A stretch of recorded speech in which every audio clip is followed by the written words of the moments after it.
So we are recording this right here. Please feel free to stop me anytime you have a question. We're going to be solving radical equations, and it's as simple as this. To solve any radical equation, you isolate the radical. Now, what does isolate mean? Well, first of all, what is a radical? The word radical, what does that mean? Anybody? Yeah, any type of root, right? It could be a square root, could be a cube root, fourth root, any type of that, right, with whatever number right here. That's what we call a radical. So we're going to have radical equations, like we're going to have equals to something over here, like 5 or whatever. And whatever this radical is, well, you first want to isolate it. Like if you have a 7 out here in the front, you're going to want to divide by 7. Or if you have a plus 3 at the end, you're going to have to subtract 3. First step is to isolate whatever type of radical you have. Okay, so you want to isolate it. Step 2, you get rid of the radical by applying a power. Okay, so let's say you did have a third root right here. Let's say it was a third root after getting rid of the 7. If you have a third root and you want to get rid of the third root, you would apply the third power, right? If you had a square root, you apply the second power, right? And then after that, once you get an answer, you check for extraneous solutions. So let's jump right in. Let's take a look at this one. Please copy this one down. The square root of x plus 2 and then plus 4 on the outside equals 7.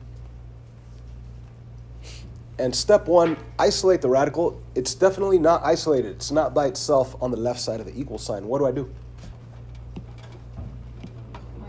Minus 4, right? Simple. Get the plus 4 out of there by doing the opposite. What you do to one side, you must do to the other. Your new square root equation is x plus 2 equals 7 take away 4 is 3. Now, what type of root do we have here? Square root. All right, so the inverse of a square root is a square. So we're going to apply the power of 2. And the beauty of an equation is you can do whatever you want, right? As long as you do it to both sides of your equation. So if I applied the square on the left side, I also need to apply the power of 2 on the right side. Now we know that the square root and the square, they're inverses of each other. They eliminate each other. So you end up with a nice, beautiful x plus 2 equals 3 squared is 9. And now we have a regular equation without a square root.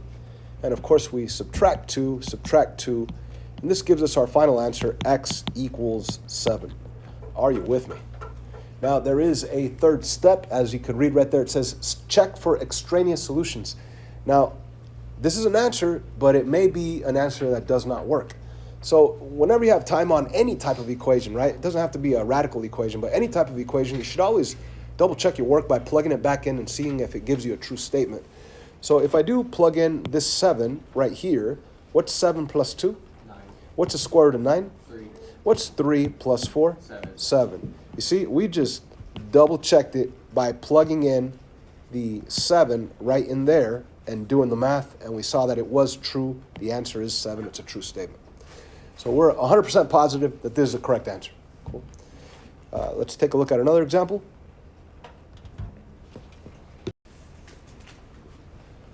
This one's a little more interesting here.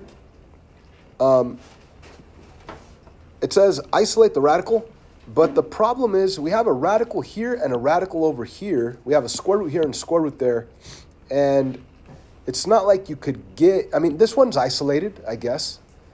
But the bottom line is you can't, there's more than one radical. So you can't get it by itself on one side, right? So what we're going to do here is jump right into getting rid of this isolated radical. Since this one's already by itself on the left side, let's get rid of that square root by doing what?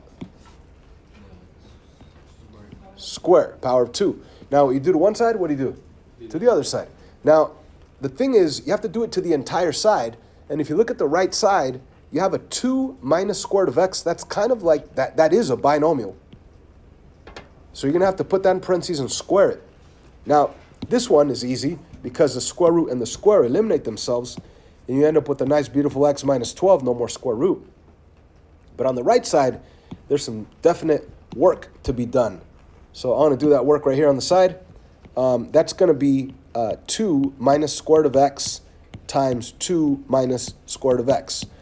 Some students make the mistake and try to distribute. You can't do that because of the minus sign. It's a binomial. You actually have to write the binomial twice and distribute and combine like terms and simplify, right? So we are going to do exactly that. 2 times 2 is 4. 2 times square root of x is negative 2 square root of x. Negative 1 square root of x times 2 is negative 2 square root of x. And negative 1 square root of x times negative 1 square root of x, that's going to be a positive. Square root of x times square root of x is just x, right? I hope we remember that. Square root of x, let me do this on the side, times square root of x. In reality, that is the square root of x times x, which is really the square root of x squared, which takes you back to just x. Whenever you multiply a square root value with itself, it'll just leave you the radicand value, the value that's inside the square root. Anyway, so negative 1 times negative 1 is positive 1. Square root of x times square root of x is just x. And the middle terms we could combine. We have a negative 2 of those guys and another negative 2 of those guys. So you owe 2, you're going to owe a total of 4. So what we really have here is 4 minus 4 of those square roots of x's with a plus x at the end. Okay, so what we have here is x minus 12 equaling 4 minus 4 square root of x plus x. So we now have one square root instead of the 2 original square roots that we had. We had a square root here and a square root here and a square root over here. Now we only have one of them. So let's isolate that square root. We are going to move the x over here, which ends up eliminating. Then we're also going to move the 4, subtract 4, subtract 4. We're going to end up with a negative 16 equaling, this canceled out, negative 4 square root of x. And then we're going to divide by negative 4, divide by negative 4, which cancels out. And on the left side, we end up with a positive 4 equaling the square root of x. And now I want to get rid of that square root. What do? Power of 2. What you do to one side, you must do to the other. Power of 2. We end up with 16 equals x, which gives us our answer, x equals 16. Okay, so that was fun. What we should do now is what? Check for extraneous solutions. So this looks like a nice answer, but when I plug it in, I don't know. Let's see what happens. What is 16 take away 12? 4. What is the square root of 4? 2. So let's just keep in mind that on the left side of this equal sign, we have a positive 2 because the square root of 4 was 2. Now, if I plug 16 over here, what's the square root of 16? 4. And what's 2 minus 4? Negative 2. So this is not a correct answer. That's extraneous. So what is the correct answer? The correct answer is that there is no correct answer, no solution. Will that happen a lot? Not much, right? But it could happen. So that's why I put this as one of the examples.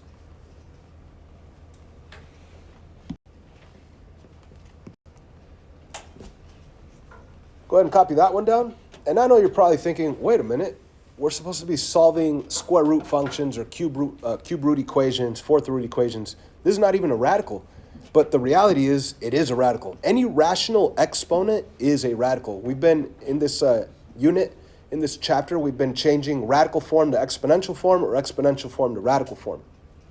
Now, this doesn't mean that you have to rewrite this as the third root of the binomial 6x minus 3. You don't have to rewrite it as 2 times the third root of 6x minus 3 and then minus 4 on the outside equals 0. You could if you wanted to, but you don't have to, right?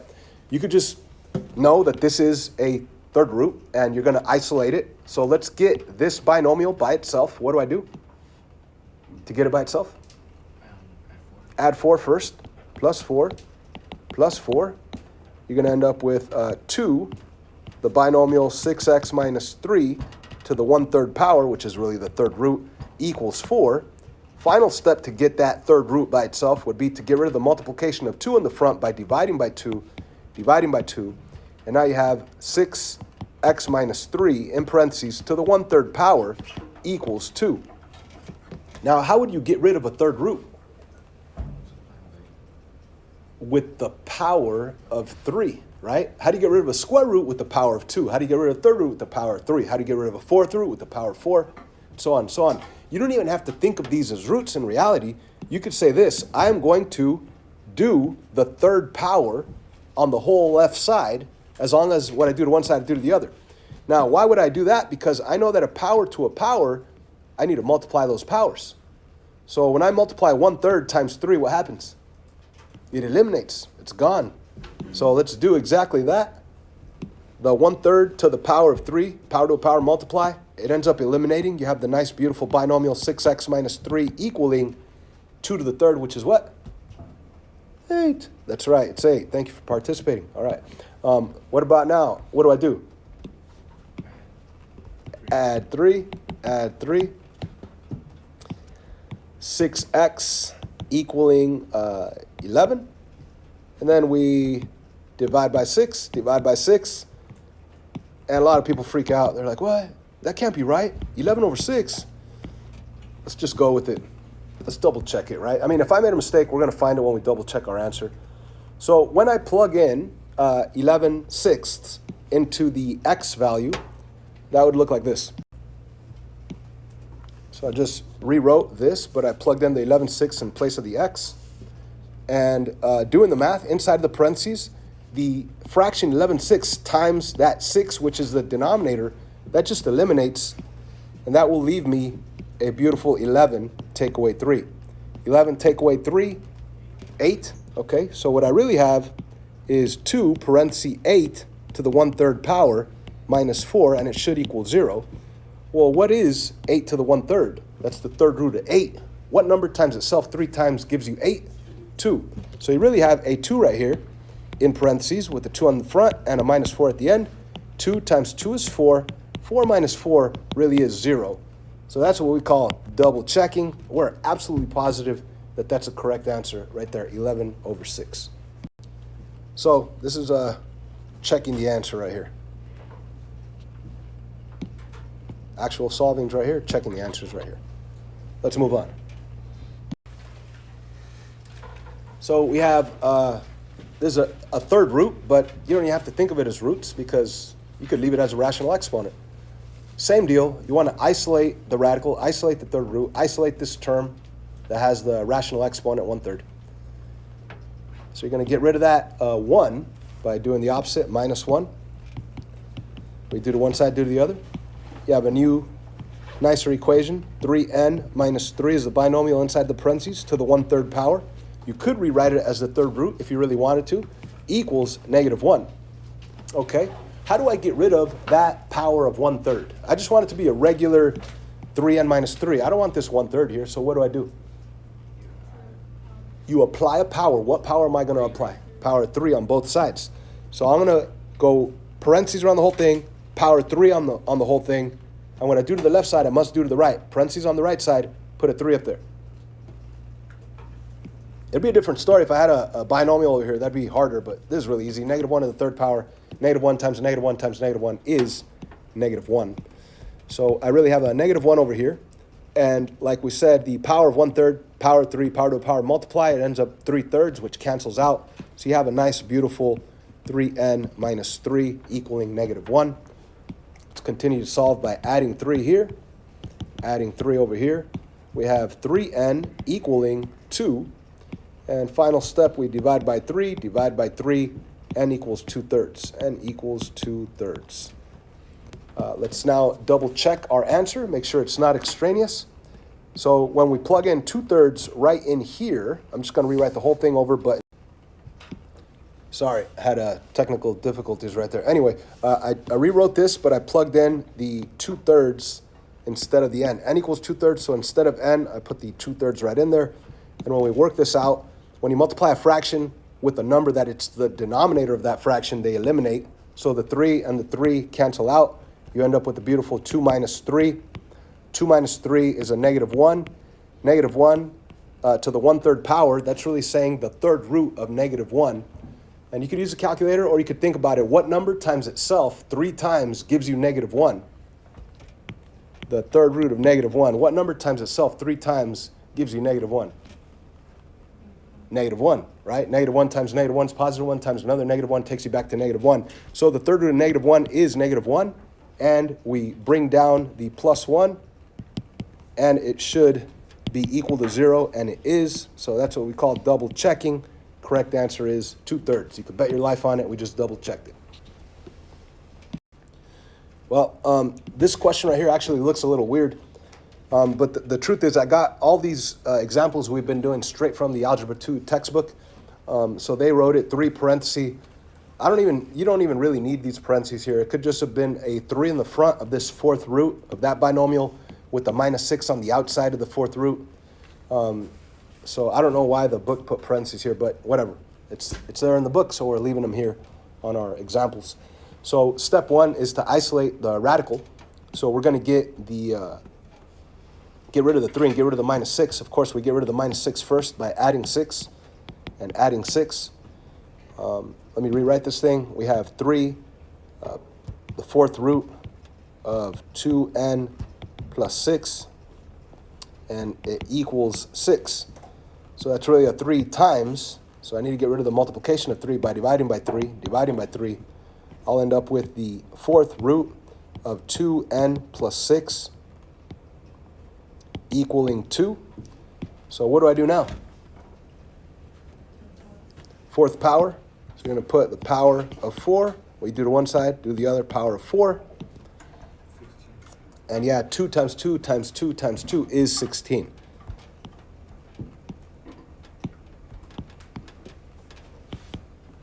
And on the left side, the fourth root and the fourth power inverse operations, they eliminate themselves. You have a nice, beautiful 2n plus 6. So you have 2n plus 6 equals 16. Let's get rid of the 6, then get rid of the 2. Subtract 6, subtract 6. You'll end up with 2n equaling 10. Final step, divide by 2, n equals 5. So n equals 5. Just double check for extraneous solutions. So this 5, if I plug it in right here, 2 times 5 is 10. 10 plus 6 is 16. What is the fourth root of 16? Anybody? The fourth root of 16 is 2, because 2 times 2 is 4, times 2 is 8, times 2 is 16. So yeah, the fourth root of 16 is 2. And then we have 3. 3 times 2 is 6. And then 6 minus 6 is 0. So I didn't show any of my work. I just talked you through it, but we did double check it. This is the correct answer. So believe it or not, this is only half of the section, because all we're doing, or all we have done, is solved radical equations. And next time we meet, I'll do another video, and we'll be doing radical inequalities, okay? Which, like, you might have a greater than here, or equal to, less than or equal to. And there's like 1 extra step to do on those, actually 2 extra steps. But let's practice with this first, and then we'll move on to solving radical inequalities next time.